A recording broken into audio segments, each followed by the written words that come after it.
Hello students, my name is Prerna and I'm your EVS teacher. And today from your EVS book Enviro, we are going to be reading chapter number 9. And in this chapter, we are going to study about something that we all enjoy. I hope all of you do enjoy that.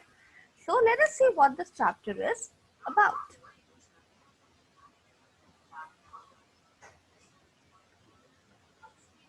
So, as I told you, this is chapter number 9, and the name of the chapter is School for Learning. So, here's a small activity that all of us can do. So, tell me, do you reach school on time? If yes, you can put a tick mark here. All right. And do you share your tiffin? Yes, we all do. Do you wish your teachers? If let's say not just your subject teachers or your class teacher, let's say you're moving in the corridor and you see a teacher, do you wish her? Most of us forget it, forget to do that. But even if you see a teacher in the corridor and if let's say she's not teaching you any subject, you should still wish her good morning or good afternoon. Keep silence in the library. Very, very important. Why should we remain silent in the library? Because library is the place to read books. And when you're reading a book, is there a need to talk? No. And what happens in library, there are some other people who are busy reading a book. They might be reading a magazine, they might be reading an encyclopedia or any other book, right? And if you are talking there, what happens? You are disturbing those people. So you should never ever talk in the library. Pay attention to the class. So this reminds me of, um, just two lines I remember, which are like, my body might be in class, but my mind is on vacation.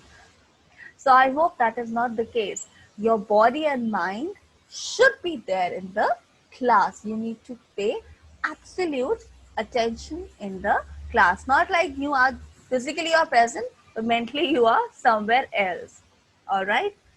And do you keep playing games in the school entire day, or do you also study? So it's a balance of both.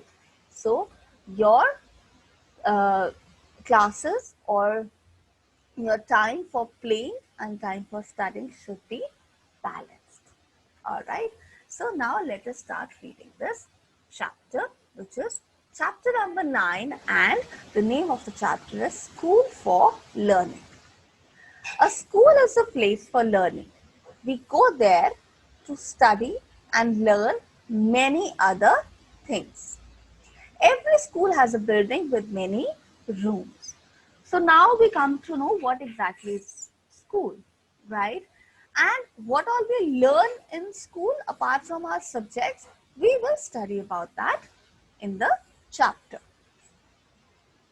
So first, let us talk about what are the different types of schools. First is kindergarten school. It is a school for very small children. Children learn about numbers, alphabets, they learn rhymes, they arrange blocks and balls, they count them. After 3 years, they go to a primary school. So, a small activity like block building or maybe solving the jigsaw puzzle, why these are taught in school? Have you ever thought about it? Why these are taught to such small children? Or why such small children are involved in these activities? Because such activities help children in their mental development, in their mental growth. What do you mean by mental growth?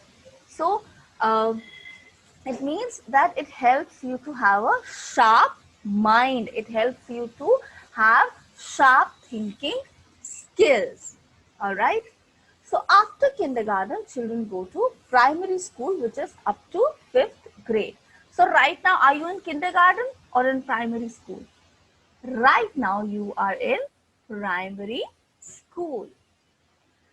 There, they learn about the environment. They learn languages and how to do sums. So children learn language, let's say English or Hindi or maybe any other language, and maths as well as EVS, which is environmental science. Then you have middle school, which is up to class 8.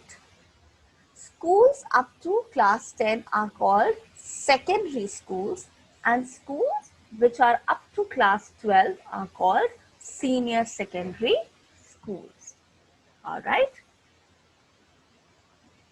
So you can see different activities that children are doing in the school. Now we talk about what are the subjects that we learn in the school. So first it is language and mathematics. Like it is given here in primary school, and when students go up beyond primary school. So we learn to read and write our mother tongue. So we learn, not just learn mother tongue, we learn other languages also. Like in our school, we learn English, we learn Hindi, or maybe any other foreign language or any regional language. So you might be having, let's say, Punjabi or French or German, any of these languages in your school. Maybe not the class in which you are right now, but in higher classes, you might have options for such languages. Then you learn how to read and write English language, Hindi language, or any other foreign language. We learn more languages if we take separate classes for them. Then we learn maths. So we learn addition, we learn subtraction, we learn division, and we learn multiplication. These are the 4 basic things that we learn in maths, and then in higher classes, the level increases. Right? The next language, the next subject that we learn is environmental science. So EVS is a combination of 2 subjects, social studies as well as science. All right. We come to know about our wonderful world. We also know about our wonderful body. So like in this book, Enviro, you have studied about neighborhood. Then you have also studied about family. These all are a part of social science. And when you learn about, let's say, body parts, that is science. All right. So in EVS, till let's say 2nd grade or maybe even up to 5th grade, you have a common subject for social science as well as science, which we call as EVS. All right. And then we also learn about people, religion, and culture in the subject of EVS. So if I talk about this topic, people of different community, this is a subject of social studies. And if I talk about planet Earth, this is a topic which is taught in science. So in EVS, you study the combination of both these subjects. Now, in the introduction of the chapter, we said that we learn many things in school apart from subjective knowledge. We learn various other skills. So, what are these other skills? The first is art and music. Apart from studies, we also learn about some recreational activities like music, dance, painting. In some schools, we also call them as vocational activities. All right, PT and some other various activities. So what is PT? PT stands for physical training. So your games teacher is also known as your PT teacher, right? They make us do exercises. They also train us in games and sports. And what is the advantage of this? This helps you keep physically fit. And school is also a place where we learn good manners. And we are supposed to imbibe those good manners in us. Other activities in school, that is mass prayer, like in the morning assembly you do prayer. Then teachers teach us in the classroom. Then you have sports, games. And you also participate in different school functions like the annual day, the sports day. So these are the various other functions that happen in every school, and you must participate in these events. You know what is the best part about participating in these events?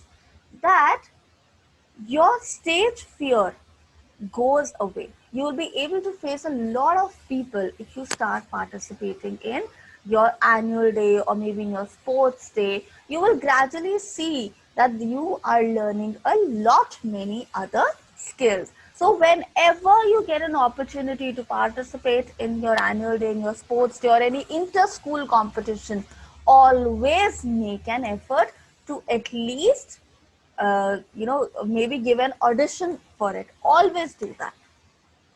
All right. Children enjoy these activities, and parents and teachers meet to find out how the child is doing at school. A day which sometimes becomes fearful for a few of us, the parent teacher meeting. Why? Because that is the day when our parents are told what exactly we are doing in school. This topic, qualities of a good student. So, this is like a self-assessment for you. That is, you analyze yourself, you test your own self and see how many of these qualities do you have. If you have most of them, that means you are a good student. So, the four main qualities are given. If you have two of them, good enough. If you have only one of them, you need to work on yourself. If you have all four of them, very good. That means you are a good student. First, do not damage school building or furniture. You should never ever do that. Do you ever destroy furniture at your home? We don't. So why do we destroy furniture in our school? Or why do we spoil the building? By writing something on the walls. Do we do that at home? No. If you are doing so, it's a very bad habit. All right. Then do not loiter around. Do not ever, throw garbage here and there in the school. Do not pluck flowers or leaves from the garden. And fourth, do not shout or scream in the class, in the school building or bus. What is the need to shout? Something I always wonder, the teacher is not there in the class. The students take it as an opportunity to shout and create so much of noise. Why? People around you, all of them are physically sound. So is there any need to shout at the other person? No. In fact, if the teacher is not there in the class and you see your classmates shouting and creating noise unnecessarily, you can always take an initiative to tell them to be quiet and maintain discipline. So understand this thing. School is the most important place in your life because school is where you learn how to become a good human being in all your spheres of life. So respect it, be blessed about it that you have this opportunity to go to a good school and enjoy learning. Thank you so much.